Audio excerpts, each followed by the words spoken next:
Oi pessoal, eu sou a Laisandria, autora de Almaquia, A Vilacha e os Dragões. Esse é o meu primeiro livro publicado e esse é o livro 1 da série Almaquia. Vão ser 3 livros. A Yumi, a Priscila Yumi, do blog Yumi Os Livros, me mandou algumas perguntas, então eu vou responder especialmente pro blog dela. A primeira pergunta: o que te inspirou a escrever Almaquia? Eu comecei a escrever fanfics. E o que me levou a escrever fanfics foi Harry Potter. E Harry Potter, ele também foi o que me levou a gostar de literatura fantástica. Eu sempre gostei do fantástico, filme da Disney, tudo que era filme e história que se voltava pro fantástico sempre me atraiu, mas nunca com a possibilidade de escrever e de criar algum trabalho em cima. Então, Harry Potter expandiu esse horizonte, ele meio que mostrou que era possível, e além de ser possível escrever um livro que tenha sucesso, ou que pelo menos as pessoas falem sobre ele, enfim, que leiam, o universo que ela criou. Um universo que ao mesmo tempo tinha magia, mas não era assim infantil, voltado especialmente para criança, e que tinha muita coisa envolvida, muita emoção, muito desenvolvimento. E esse tipo de história sempre me atraiu. Então, a partir do momento que eu li Harry Potter, eu comecei a escrever fanfics e foi através das fanfics que eu publiquei um livro. Vou falar um pouquinho mais, né, agora, na verdade. A base de Almaquia foi Entre Doces e Dragões, que é uma fanfic que eu escrevi que misturava o universo de Harry Potter com um seriado japonês que se chama um dorama japonês que se chama Hanayori Dango. Muitas pessoas já descobriram, já conheciam o seriado antes e quando leram a história falaram assim, tem alguma coisa aqui que eu conheço. E quando eu escrevi essa fanfic, eu tinha um retorno muito grande dos leitores. Muitas pessoas liam, gostavam e comentavam e falavam assim, escreve um livro disso, não fica só nas fanfics. E a partir do momento que eu decidi escrever um livro mesmo, sair desse universo de fanfics e escrever a sério, eu comecei com Entre Doces e Dragões. Porque eu já estava acostumada com aquela forma de escrever, com os personagens, com a forma de colocar a trama, então foi mais fácil. Eu pensei assim, para começo, para tentar entrar nesse mundo de publicação, de procurar uma editora mesmo, eu vou tentar a fanfic. E no começo ela foi uma coisa assim, meio malhação, meio que eu tentei trazer para o mundo real e não deu certo. Então, quando eu decidi colocar magia na história, ela fluiu. Quando se tornou fantástica, ela avançou, eu consegui escrever o livro desse tamanho, não sabia que ia ficar desse tamanho grande assim, e o livro aconteceu. Então desde o começo eu não tentei me forçar a escrever outra coisa. Como eu gosto de fantasia, não é porque é um momento de fantasia, até eu comento com a Paula Vendramini, vocês sempre vão me ouvir falando da Paula Vendramini, a gente nasceu na época certa, porque a gente sempre gostou de fantasia, sempre gostou do mágico, e tá sendo a época de livros fantásticos. Então, deu muito certo. Pergunta número 2. Ah, cadê? Percebi que o seu livro tem um quê que lembra muito o universo de mangás, e vi que você faz versões chibis dos personagens. Há uma relação direta com esse processo de escrita?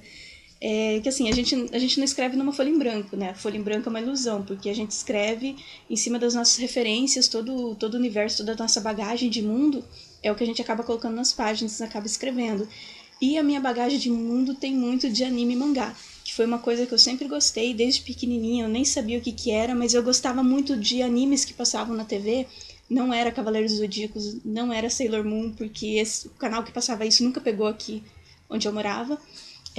Assistia Dragon Ball, Fly, Guerreiras Mágicas. Gostava muito de Guerreiras Mágicas. E o que eu mais gostava era que a história ela tinha desenvolvimento, não era simplesmente um episódio atrás do outro que usava os mesmos personagens.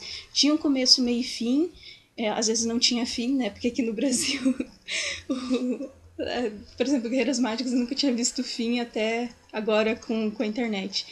E isso me encantava muito na história, ter uma continuidade, os personagens crescerem e se relacionarem com outros personagens que também evoluíram e também cresceram. Então eu sempre fui mais pro lado de animes e mangás e eu gostava muito de encontrar esse desenvolvimento nas histórias também. Por exemplo, Harry Potter foi um desenvolvimento ao longo de 7 livros. Eu gosto de histórias assim. Os chibis, na verdade, eu desenho, então eu sempre quis colocar os personagens de Almaquia no papel.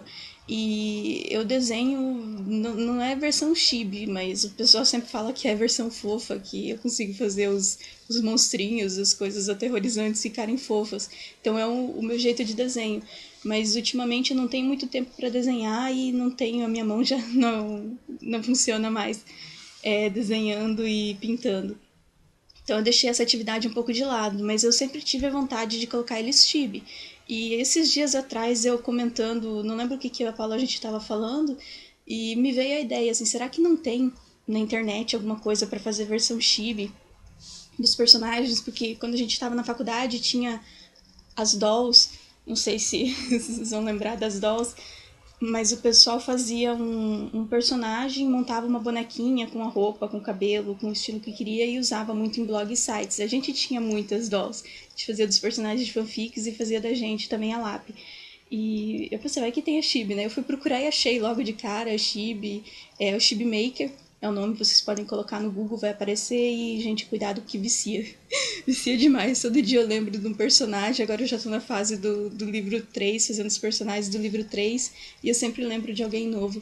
E pena que não dá pra fazer bichinhos também, que senão eu ia colocar todos os bichinhos da história. Deixa eu pegar aqui na minha cola, aqui no meu quinto.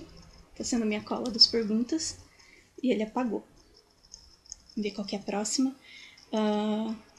Liza, como foi o processo de criação, a metodologia ou rotina da escrita adotada e quanto tempo levou para escrever o primeiro livro? Assim, eu não tenho rotina e não tenho uma metodologia. Eu acho que eu sou, mesmo se eu tivesse, eu não ia seguir. Eu não sou um exemplo de pessoa que segue metodologia para coisas minhas, por exemplo, para escrever. Trabalho eu sigo certinho, em casa eu sigo certinho, mas para coisas minhas não. Vai muito mais da vontade, do tempo, da disposição para fazer. O primeiro livro, na época que eu escrevi, entre 2009 e 2010, eu não tinha trabalho, eu trabalhava, não tinha trabalho fixo e constante, eu trabalhava em algumas coisas assim variadas. E na época também eu fazia taekwondo. E pra voltar pra casa do taekwondo, às vezes eu demorava 1 hora, eu ficava no ponto, no terminal, e lá eu tinha um caderninho e eu escrevia. Eu não conseguia escrever dentro do ônibus, da mesma forma que eu não consigo ler dentro do ônibus, eu passo mal. Mas no ponto, no terminal, eu sempre escrevia. Então tem muitas cenas que às vezes eu tô lendo do livro 1 e eu lembro de eu estar com o caderninho lá sentada no ponto escrevendo, ou revisando, ou mesmo esperando pra aula começar. Em casa eu não conseguia ser muito produtiva porque tinha outras coisas, eu mexia no computador, tudo acabava me distraindo. E o livro 1 foi bem assim, meio que brincadeira pra. Era uma brincadeira, era brincar de escrever, não era nada sério ainda. O livro 2 já ele foi mais sério, porque eu já tenho essa noção de ser escritora, então eu sabia que eu tinha que escrever, eu tinha aquela obrigação de pensar, não, o tempo livre lá domingo eu não vou trabalhar, então eu vou. Não vou ter evento, não vou ter nada, eu vou escrever.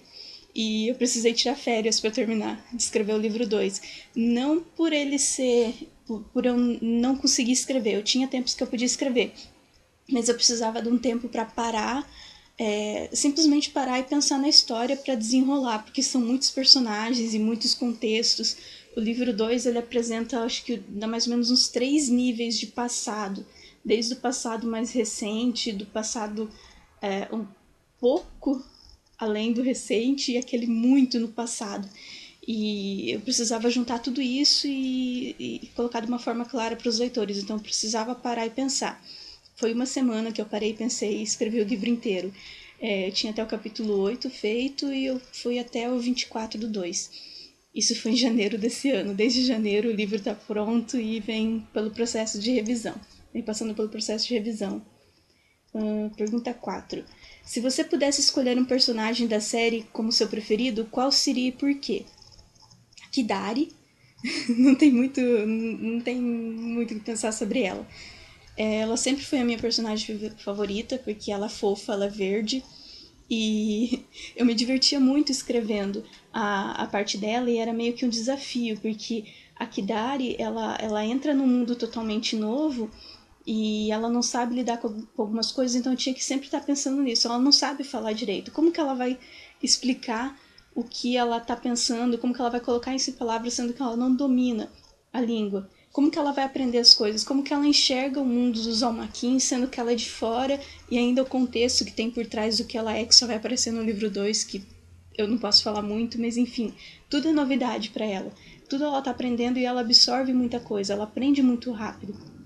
E eu tinha que... Era divertido lidar com isso, era um desafio fazer a personagem. Apesar dela parecer assim, ser uma personagem fácil, ela não foi tão fácil de fazer. E os outros dois personagens que eu gosto muito são os irmãos do Maujin, o Christian e a Kandara. O Christian, porque não vou dar muito spoiler para quem não leu, mas é muito divertido escrever a parte dele. E a Kandara simplesmente por ser a Kandara, por ela ser o elo que une a história toda e que faz tudo começar a girar no livro 1 e consequentemente no 2 também.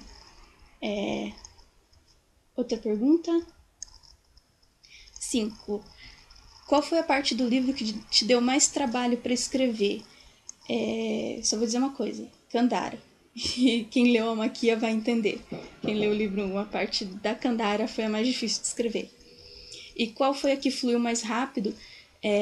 Foram os Vilaches. Essa é a pergunta 6. Já tô pulando essa pergunta 6.